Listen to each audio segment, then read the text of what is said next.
પહેલા આ તસવીર જુઓ, પછી આ. ગણતરીની સેકન્ડોમાં જ એક આખા ગામનું દુનિયાના નકશામાંથી નામો નિશાન મટી ગયું.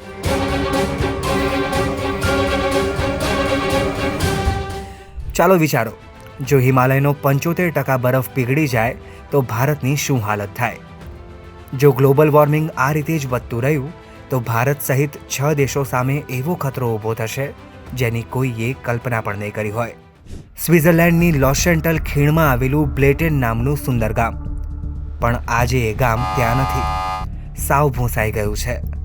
28 મેના રોજ હિમાચ્છાદિત પર્વત પરથી ગ્લેશિયરનો વિશાળ ભાગ તૂટી પડતા બ્લેટેન ગામ બરફ, કીચડ અને ખડકાળ પથ્થરોના કાટમાળ નીચે દટાઈ ગયું.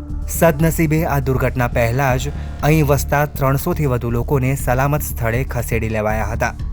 પણ આ ઘટનાએ ફરી એકવાર માનવસર્જિત ગ્લોબલ વોર્મિંગના કારણે પેદા થતી વિનાશક કુદરતી આફતો સામે દુનિયાનું ધ્યાન ખેંચ્યું છે. એક સંશોધન કહે છે કે જો વૈશ્વિક તાપમાન 2.7 ડિગ્રી સેલ્સિયસ જેટલું વધશે તો આ સદીના અંત સુધીમાં હિમાલયનો 75% બરફ પીગળી જશે. આનાથી ગંગા, યમુના જેવી નદીઓ કે જે 200 કરોડ કરતાં પણ વધુ લોકોને પાણી આપે છે તેનો સ્ત્રોત ખોરવાઈ જશે. ભારત, પાકિસ્તાન, બાંગ્લાદેશ, નેપાળ, ભૂટાન અને ચીન જેવા દેશો પર પાણી, ખેતી અને ઉર્જાનું સંકટ પેદા થશે.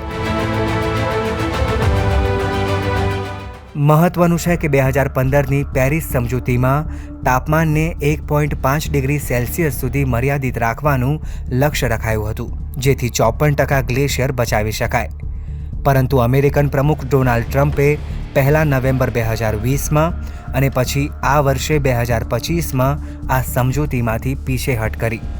આટલું જ નહીં, જળવાયુ પરિવર્તનની ચિંતા કર્યા વિના અમેરિકામાં ક્રૂડ ઓઇલનું ઉત્પાદન વધારવાનો આદેશ આપી ટ્રમ્પે દુનિયા પર ગ્લોબલ વોર્મિંગનું જોખમ વધારી દીધું.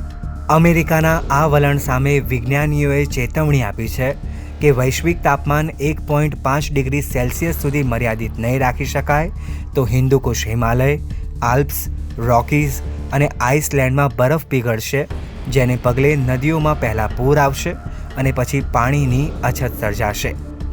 બીજી બાજુ બરફ પીગળવાથી સમુદ્રનું સ્તર પણ વધી જશે, જેનાથી દરિયા કિનારાના શહેરોમાં પણ પૂરનું જોખમ વધી જશે. આ ગંભીર સ્થિતિ બસ આપણને એક જ ચેતવણી આપે છે કે જો ગ્લોબલ વોર્મિંગને લઈને આપણે આજે પગલાં નહીં ભરીએ તો ભવિષ્યમાં કદાચ બ્લેટેનની જેમ ભારતના પણ ઘણા ગામડા દુનિયાના નકશા પરથી ભૂંસાઈ જશે.